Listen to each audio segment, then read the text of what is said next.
Hello, and welcome to Lopes on Movies. My name is Joey Lopes, and today I am joined by Connor. Hey, what's up? And back after a long hiatus, which is, I think, how it is every single time he's on the show. It seems so. Mark. Hello again. Welcome back, Mark. How you doing? Doing okay. Yeah, I think this is going to be fun. It's been a long time since it's been the three of us on an episode. I think the last episode since, Mark might have been on is when we were Lynchtober. Yeah, it was one of the Lynchtober episodes. Yeah, I think so. It's been a pretty long time. Some of our best ones, I think. I like those. That was a fun month. Okay, speaking of David Lynch, that's a funny way that you bring this up. On the weather report, we're recording this on Tuesday night, so it's Wednesday now. Everybody go on the David Lynch Theater this morning because he said that he's going to have a curveball for everybody. I don't know what that entails, but it's David Could Lynch. very well mean nothing. I mean, But that's what's so great about David Lynch, though. Yeah, everybody was hyping up that he was making some huge announcement, and his announcement was like, yeah, I'm going to keep, picking a number of the day. His announcement was going to be that he was going to say that he was going to, stop doing the weather report for a bit. Yeah, that but was then what he had it too was. much support, and he was like, Yeah. I can't stop. Yeah. People It was love really too pleasant, much. actually. No, I love it. I think it's fantastic. But all the news outlets, took him saying that he had an announcement to make and were, hyping it up as if he was going to say something about Twin Peaks or something. Because that's all people think. I'm about. going to keep up with my YouTube channel. And I think, all power to him. But, Yep. that's neither here nor there. Today we have to talk about something extremely important, which is the Golden Globes. All right, I didn't watch the Golden Globes. I don't think Mark watched the Golden Globes. I have no idea what happened at the Golden We're going to Globes. find out what I don't happened. care what happened at the Golden Globes, but Connor wanted to talk a little bit about the Golden Globes. I just think it's really funny because it was the Golden Globes. I didn't watch it, but it's always embarrassing. And this year it was apparently more so, which is clear. It was all Zoom disasters. Oh yeah. I which did read is about this. which is great. And then there was I guess Al Pacino was in something. There was a funny picture of him that was going all over the internet of him sleeping when they went to him or something. He's sleeping in his chair, which is great. There's also a part where Jason Sudeikis won for something, and he was a real shock, and he looked like he was under the influence of something when they pan to him, and he starts rambling about who knows what. I watched the clip of that and I'll tell you, it might actually be worth looking at that because it's he's talking about the universe and comparing it to his kids and the lessons and stuff. And That sounds awesome. It was I did see a picture of him wearing a tie-dye hoodie when they. Yes, they He panned him. He was wearing a hoodie. He wasn't dressed for the occasion at all. Yeah. It was quite something. But I didn't watch. I didn't watch any or at least most of the things that were nominated. I don't even know what was nominated. I think I did a quick pan through before when they announced the awards weeks ago, and I saw very few of the things that were on there. The movie of the moment is that Nomadland movie, Which I do think I'm going to see. I don't know. I might see it.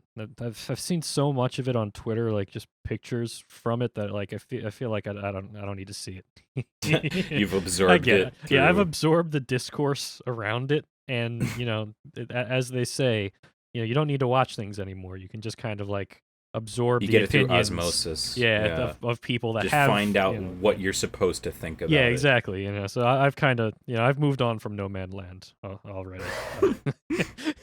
There is one other film that is creating some buzz, and that's Minari, which is very good. Yeah. I saw that one in advanced screening early 2020, actually. And That's I got think Stephen Yeun in it, right? Yes, yeah, he's the lead. It's about a Korean immigrant family who is in somewhere in the Midwest, I believe, and they're just trying to make it and stuff. And it's Gotcha. it's loosely about the director's life, or maybe it's not loosely. It might be pretty spot on. It might be close to what actually happened, and it's really good. It's really good. Cool. I liked it quite a bit, but I thought it came out in 2019's film festivals, and I guess it's still eligible for the 2020 Oscars? Yeah, I don't think it matters until it releases wide. Yeah. Okay. Well, So, then I don't know. that's what happened. I guess so that's one to watch for in your Oscar pools when it's going up against Mank and The Invisible Man and Yeah, What a What what else? a And spread we Capone. have this year. Well, I mean, Capone Amazing. should win everything. I mean, Should. Is this that even goes when without the saying. real drought is gonna hit? Are we gonna have like just reverberations of this through the next few years? Oh, we Because definitely like will. Yeah. all the releases are completely messed up, and all the production is slowed down now. So like, Yeah. not only did we not have any new releases this year, nothing was being made Yeah. unless we want like all the Zoom movies to come out. Yeah, Mhm. and that just sounds terrible. I can't wait to Oscars needs to make a new award. Best movie filmed on Zoom or filmed over Zoom. And then the Snyder Cut will Yeah, the get- Snyder Cut will The win. Snyder Cut's Or gonna sweep. The Yeah. Jared Leto scenes filmed over Zoom. Yeah, or that'll be whatever. cool. Oh, Jesus live Joker. in a society. Jesus Joker is a thing. Yeah, and we live in a society. How is this no, a real I'm thing? I'm that cutting exists? this off. All right. No, we're not talking about We the talked Snyder too Cut. much about Or the you- Snyder. I mean, I look, haven't gotten to talk about the Snyder Cut. The Snyder Cut comes out in 2 weeks. All right. We get to talk about the Snyder Cut as much as we have want. all of then. us on for the Snyder Cut episode, a special 4-person. I'm gonna need to start We all drinking need for to that one. see it. Yes, that'll be a Lopes on Movies After Dark episode. Oh my god. I mean, that Batman says a bad word in that movie, right? Enough. I can't do it. Not today. Look. All All right. right. We talked about the Golden Globes. There's nothing, no other material to mine from that. But I think it's been a while since we've kind of done a just kind of what you watching episode of this show. You know, kind of just talking about stuff that we've been watching. I think we've all seen a decent amount of things since the last time we did an episode about any movies in particular. So let's get an update. What have we been watching lately? Connor, what have you been watching lately? So what I've been watching. So after we did that one show fairly recently with the Martin Scorsese's latest article of that he was describing like his passion for film and like Mhm. and everything like that, and he brought up Federico Fellini. So I realized that my Fellini film knowledge is quite lacking. So I watched 8.5, which came out in 1963, directed and written by Federico Fellini. He might have had a few other writers, maybe, but the story was his, like the concept, and it inspired a lot of people, some of the best directors of, the Martin Scorsese's era, and so on, really, And beyond, yeah. yeah. So it's great. I mean, it's excellent. It's about a director, so kind of like a self-insert, I guess you could say, and who is kind of working on a new project, but has all these pressures from all of these different like places, and also is dealing with his memories and fantasies of women from his past, Yeah. Mhm. which is pretty great. I mean, it's It's a it's- very psychologically fraught movie. It is. I would put it. Yeah, I think. But it's also very like lucid dream-like, if I Oh, recall yeah. correctly. Yeah, absolutely. I mean, like it kind of like goes between reality and fantasy, and without Mhm. really any clear demarcation between them. Yeah. There's. I think me and you, Mark, saw this in a film class, didn't we? college, Yeah, yeah. we saw this in one of Leach's classes actually. I distinctly remember, because like that movie in particular, I think was like a turning point for even Fellini, but like Mhm. he was highly influential on a lot of really big names past Oh, yeah, that point. Absolutely. Like, the vibe I got of it was very Terry Gilliam-esque, I think. Oh yeah, and You- he's cited 8.5 a lot as something Yeah. that influenced him. He's huge influence on him, and I think even Lynch, and also obviously Scorsese. Yeah. But he's just like a monolith, really, as far as film culture is concerned. Oh, absolutely. Yeah, it's one of those things. Yeah. Like, especially after reading that Scorsese article, I think the only Fellini movie I've seen is 8.5, and I just saw it in that film Kind of have class. to, do your Yeah. reading. But I'm I watched it feeling the again same. recently, actually, because I remember that when you're in college and you feel like you're starting to learn some things about movies or something, and you think you're a genius and that you figured out the core of what makes a movie good. And if anything diverges from that, you're like, oh man, this movie can't possibly be good because it's not, da da da or whatever. It's kind of, you ever heard of the Dunning-Kruger effect? Which is that Yes. thing where like when you know a little bit about something, you think you're a super genius about it, but then once you kind of cross a certain threshold, you realize, oh my god, I don't know anything about this at all. That was kind of with me with movies at some point in college. So when I first saw 8.5, I didn't like it and was like, this doesn't make any sense. It's a bunch of nonsense, whatever. And I distinctly remember there was another movie that we watched during that I foreign remember film telling class. you that I liked it. No, and you were I like, do "Nah." remember you were ahead of the curve on that one. Yeah. I remember another movie we watched during that class, Ingmar Bergman's Persona. I remember Persona's weird. Yeah. an essay I wrote for that was kind of like similar, where it's like, there's just a bunch of like, disjointed images, doesn't make any sense. And I wrote that in an essay for Leach, and I'll never forget that his note for me on that essay was like, your argument's not very strong here, and I suspect you're aware of that. and when he said that, I was like, oh my god, he's right. I'm such a fraud. Because like you think like even when you write something like that, deep down you're wrong. You know that what you're actually saying is I didn't understand this because I don't have the frame of reference to understand it. But I don't want to admit that I don't understand it. I just want to say that it can't possibly be good because it didn't make sense to me. Am I allowed to go so far as to say that's usually what people mean by the word pretentious? Oh, it's 100% what people usually mean by the word pretentious. Yeah, not always, not always, but generally speaking. But yeah, I mean, like rewatching it again, like recently, it's like, what was I thinking? It's so obviously fascinating of a movie and so dense psychologically and in terms of just the filmmaking technique. It's phenomenal. So yeah, it was just an interesting example. I think it's very easy to fall into a trap of thinking anything that is kind of like weird and strange or that doesn't immediately make sense to you is pretentious. And I'm glad to have grown out of that because it really opens up the world to so many more like fascinating movies, especially foreign movies, which don't tend to operate in the same way as American movies do.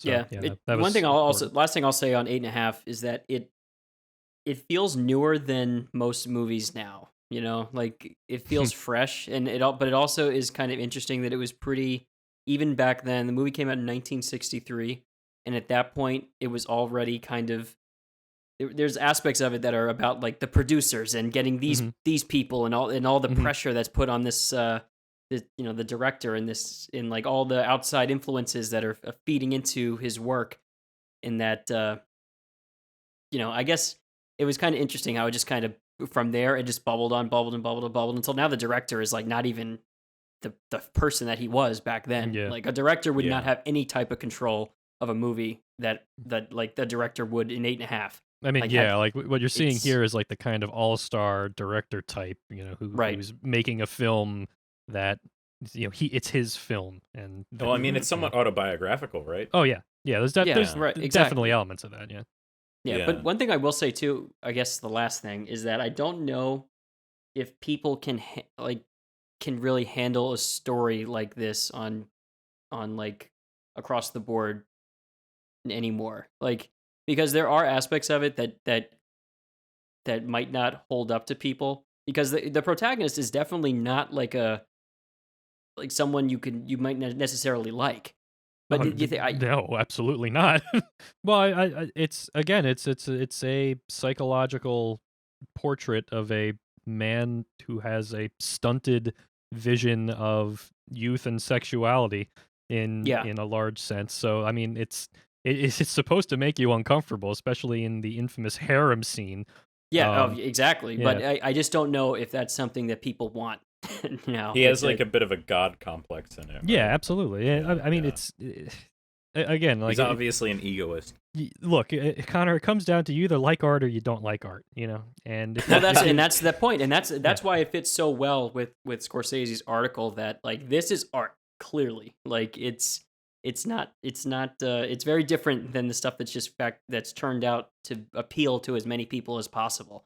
Yeah, like, you got to approach it with an open mind and with something that can like be willing to treat it as an artistic object. Like, what is it trying to say? Or even beyond just that, like, how does it, what does it communicate to you personally? What is the experience you have with this, and what can you glean from it personally? I mean, there's so many ways to engage with art. Mark, what have you been watching? Yeah, speaking of foreign movies, I have been checking out a couple of Cronenberg's early works. I think I need to get into some of his later stuff, because at the beginning he's still kind of working on getting into his style. He's Canadian, by the way, if I didn't just mention that. So, I checked out a few of Cronenberg's early movies. His first feature, Stereo, which almost plays as though it's a student film, and Shivers. They're both very similar. In fact, I'd go so far as to say that Shivers is definitely a sort of him trying to do over what he was attempting in Stereo. Basically, Stereo is a black and white movie told almost entirely in voiceover, while a bunch of characters kind of go around this really weird laboratory-looking facility where they just... I think what it was is they all either had their vocal cords removed or are just not allowed to talk anymore. And effectively, it's like I think it's called the Psychosexual Research Institute, and they are learning to communicate with psychic energy, and you're only told this, unfortunately, via voiceover, but bad things start happening to them as they continue doing that. And honestly, I would not recommend watching this movie to anyone in terms of, like, it just not really necessarily going anywhere unless you're interested deeply in, like, just Cronenberg in general. I've seen Videodrome, and I was interested in checking out his earlier works and starting to work towards, like, watching Scanner, where the guy's head explodes famously. Infamous scene. Yeah, and so he took that and kind of ran with it in Shivers, where there's a island like cut away from the rest of not the rest of the world, but like sort of like a rich people like getaway spot where they have like a big nice hotel for everyone, and someone's unleashed a very bad sexually transmitted disease that causes people to basically start festering like a brood inside of them, like chest bursters. Yeah, he goes immediately into the body horror stuff, and there's actual like proper special effects in this one, and it is a weird 70s horror movie. I don't necessarily know if I'd also recommend this one to anyone in particular. Very weird. There's maybe some elements that people would not be there's definitely elements of this movie that most normal people would not be comfortable with. I mean, days. Like when you're watching Cronenberg, there's a particular kind of thing you're buying into, and it's either you're into that thing and you're not into that thing. Like I wouldn't recommend my mom to watch Videodrome. I don't think she would like it. Probably not. But it was somewhat campy, but it did have enough of those bizarre like body horror elements. It's effectively a zombie movie at the end of the day, and it's got that dreary like 70s aesthetic and like completely just hopeless ending. All of the elements are at play here. It's actually really interesting to see that happen in 70s horror. I actually watched the Texas Chainsaw Massacre too. I'm working through a bunch of horror stuff on Criterion for some reason, and the way it just the way the movies operate back then, they're just like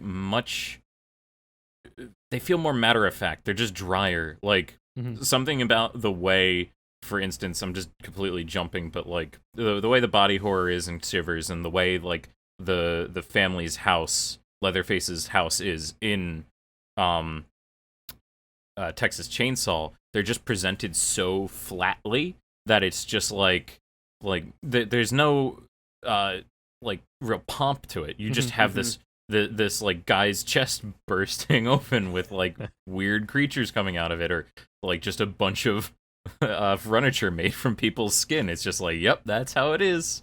And it's in that sense, that's not necessarily more impactful, but it's got a different kind of horror impact, I think. They do hold up in that sense. Other than that, so I guess like kind of leaving off on Cronenberg. I might come back to him later on once I've watched some of his later work. Yeah, and I kind of expect. want to go back and watch some of those too, because he's one of those filmmakers Yeah. that like I've always been kind of like interested in front at a glance, but I think I've only seen Yeah. Videodrome, which definitely was an experience I'll never forget. Yeah, I definitely want to see Scanners. Yeah, I think Scanners Um, is essential. So, other than that, I also complete pivot watched Seven Samurai, Akira Kurosawa. Good choice. Good choice. Mhm. Yeah, not bad. It was between that and Throne of Blood, and it was just like I'm okay with sitting here for 3 hours watching a movie today. It felt like that kind of that kind of Sunday. I think both of you have actually seen this movie already, but just to give like an overview, it's about a Japanese tiny little village that knows it's about to get raided by bandits and is trying to. They're just like as low as you can be in society, and they're desperate and they're looking for a way to prevent their village from getting raided again and basically razed to the ground. And it follows everything in that you'd think, and I'm pretty sure I've watched a remake of this, but in like the modern version of this movie, you don't have as much of a like just in-depth following of like them going to town, actually recruiting every single samurai individually and coming back, training up the village, is like, and then setting up defenses, and then the entire battle. I think you probably see literally every single one of the bandits come in and die. It's kind of crazy. But like, because you have that whole picture of the entire thing, it has such this like this deep feeling of just like, I don't know, like it's a historical drama, but like you get such an in-depth view of the world, and I'm not sure if it has as much of like that. It feels like I connect with characters in some of the other Kurosawa movies more deeply than this one, and maybe there are better shots individually in some of the other Kurosawa movies. Like the Rashomon courtyard shot is iconic, that sort of thing. I don't know if there's too many of those in this, although the funeral scene is quite standout in particular, I'd say. But I'm very impressed that like there are so many standout characters in the movie. Like I could name you characteristics of each of the seven samurai at least. None of them just fade into the background. Except maybe the very first guy who shows up, where there's like a best friend, like an old friend of the general character, and then the first recruit guy who just kind of is impressed by him. Almost all the other ones have at the very least like a very awesome introductory scene. Some of those introductory scenes are just so good. There's like one where like you come into a couple of our heroes walking around the town, and they come across two guys having an argument, and they're about to like go at each other with sticks, and it's like that perfect standoff of them just like eyeing each other up, and then they draw and they hit, and then one of them's like, I mean, not bad, but you'd be dead. If this was a real sword, you'd be dead. If this is real. Like, there's so much character in those simple little, like, not even that long. They're like 2 or 3 minutes long each, but you get such a great feeling for the character of these guys. Yeah, that's awesome. Like truly epic filmmaking, Yeah, exactly. You can't call it anything but just like a sweeping epic. Yeah, I mean that's one of those all-timer movies. I think absolutely. I think in that dumb Twitter movie bracket that made it to like the top 2. Which doesn't mean much because it's a dumb Twitter bracket, but like, yeah. I know, but I'm surprised people are still thinking about this movie all that time later. I'm glad to see. Yeah, I would say like I'm pretty sure I watched one of the movies that was either ripping it off or like a remake of it. Those are not memorable whatsoever. Yeah. All I remember is a vague sense of there being a final battle scene that logs are involved and people are shooting each other with arrows. Like, nah, don't even bother. Yeah. Like, either watch the real thing, set aside 3 hours of your day and go in and watch that, or don't do it at all. They've been trying to remake, or they have been remaking that movie in different iterations for years. Yeah, I mean, like the Like- most famous one is. It's a pretty you know, standard story, really. Yeah. He's telling like almost like an. I mean, okay, like I'll be fair. Like a town is being raided, we need people to protect us is a very versatile plot. Scheme, Yes. right.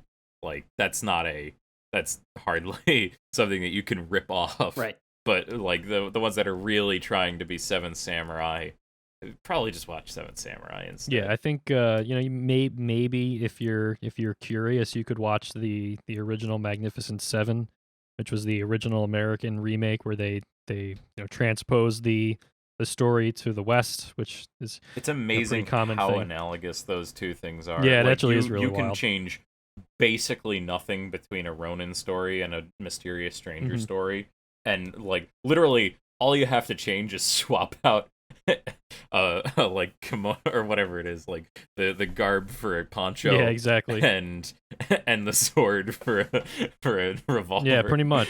Yeah, I mean, like, And then you're done. I think in terms of like, if you're gonna watch a remake of a Kurosawa movie, I mean, I think you should watch Yojimbo because obviously Mhm. that's amazing. But A Fistful of Dollars, the Sergio Leone remake, is I'll also say that worthwhile. the jokes also, yeah.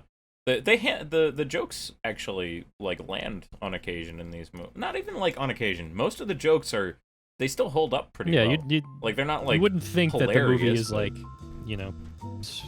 80 years old, whatever it is at this point. Yeah, no, definitely Yeah, not. But I mean, other than that, it's in black and white. But like, I mean, the writing in all of Kurosawa's movies is always so fantastic. Like, Exactly. I mean, yeah, for he's sure. like, just formative filmmaker.